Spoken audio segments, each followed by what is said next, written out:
मुख्यमंत्री नीतीश कुमार के काम करने का अपना स्टाइल है। वो कभी भी अपनी पार्टी में किसी भी नेता पर डायरेक्ट एक्शन नहीं लेते, बल्कि समय आने पर साइड लाइन कर देते हैं। और इस बार सीएम नीतीश कुमार ने अपने बेहद खास हरिवंश नारायण सिंह के लिए भी यही रणनीति अपनाई है। जेडीयू की राष्ट्रीय कार्यकारिणी की 98 सदस्यीय टीम से हरिवंश को आउट कर दिया गया है और माना जा रहा है कि सीएम नीतीश कुमार ने राज्यसभा के उपसभापति हरिवंश को पीएम मोदी से नजदीकी की वजह से उनका पत्ता काट दिया है, क्योंकि जेडीयू के सभी सांसदों को, चाहे वो लोकसभा सांसद हों या फिर राज्यसभा, उन्हें राष्ट्रीय कार्यकारिणी में जगह मिली है। सिर्फ हरिवंश का ही पत्ता कटा है। ललन सिंह हरिवंश को साइडलाइन किए जाने की वजह भी बता रहे हैं। मिशन 2024 के लिए जेडीयू का स्पेशल 98। नीतीश की टीम से हरिवंश आउट। हरिवंश को महंगी पड़ी पीएम मोदी से दोस्ती।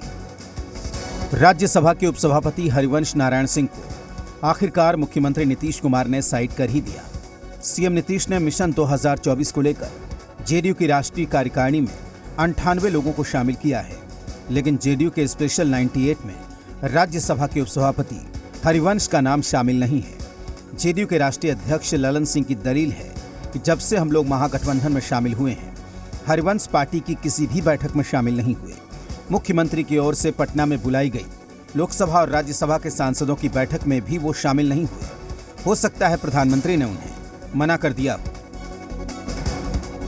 हरिवंश जी देखिए, 9 अगस्त 2022 के बाद जब से हम लोग एनडीए से अलग हटे, तब से आज तक हरिवंश जी हम लोग की किसी बैठक में नहीं आते और न ही संसदीय दल की बैठक में आते हैं। पार्लियामेंट्री पार्टी की भी मीटिंग हम लोग जब संसद का सत्र चलता है हर बुधवार को करते हैं, उसमें भी नहीं आते। तो जब किसी पार्टी में बैठक में नहीं आते हैं, और हो सकता है, संभव है कि प्रधानमंत्री जी ने उनको मना कर दिया हो कि भाई मत कोई बैठक में जाइए, तो इसलिए वो नहीं आते हैं। हरिवंश को मुख्यमंत्री नीतीश कुमार ने साइडलाइन क्या किया? बीजेपी ने एक जाति विशेष को ही साइडलाइन करने का आरोप लगा दिया। बीजेपी प्रवक्ता की दलील है कि जेडीयू आरजेडी एक ईमानदार और जाति विशेष के लोगों को पसंद नहीं करती है। जो हाल रघुवंश बाबू का हुआ है, वही हाल अब हरिवंश के साथ हो रहा है। संवैधानिक संस्थाओं का दुरुपयोग करना, चाहे राज्यपाल महोदय हो, चाहे राज्यसभा के सभापति हो, सबको अपमानित करने का हक नीतीश कुमार जी अपने आप को समझते हैं। और एक जाति विशेष का, एक समाज विशेष के लोगों को अपमानित करना महागठबंधन के लोगों की आदत बन गई है। पहले राजद जो है स्वर्गीय रघुवंश बाबू को एक लोटा पानी निकाला, अब उसी राह पर चलते हुए संगत से गुण होता है, संगत से गुण जाप, ये हरिवंश बाबू को जदयू जो है पानी निकालने में तुला हुआ है।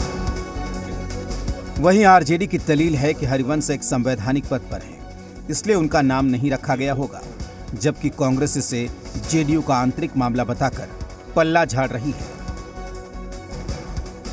कई लोगों को पदाधिकारी बनाया गया है, राष्ट्रीय कार्यकारिणी में नाम रखा गया है। कई लोग हैं जो नहीं है। ऐसा नहीं है कि सब लोग उसमें नामित ही हो सकते हैं, उसकी एक अपनी सीमा भी होती है। अब क्योंकर उपसभापति जो है राज्यसभा के हरिवंश जी, उनका नाम नहीं रखा गया है, हो सकता है संवैधानिक पद पर होंगे, इन कारणों से नहीं रखा गया होगा। जेडीयू ने या किसी अन्य पार्टी ने अपने कार्य समिति का गठन किया, उसमें किनको जगह दिया, किनको नहीं दिया, यह जेडीयू का आंतरिक मामला है। इस पर किसी अन्य पार्टी के लोगों को बोलने का कोई हक नहीं बनता।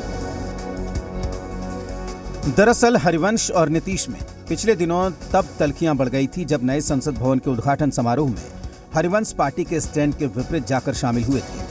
इसके बाद पार्टी के भीतर भी हरिवंश के खिलाफ आवाजें उठने लगी थी। बाद में हरिवंश पटना जाकर सीएम नीतीश से मिले थे, लेकिन दोनों नेताओं के बीच की तल्खी शायद दूर नहीं हुई। यही वजह है कि जेडीयू के स्पेशल 98 से हरिवंश आउट हैं। शिवम,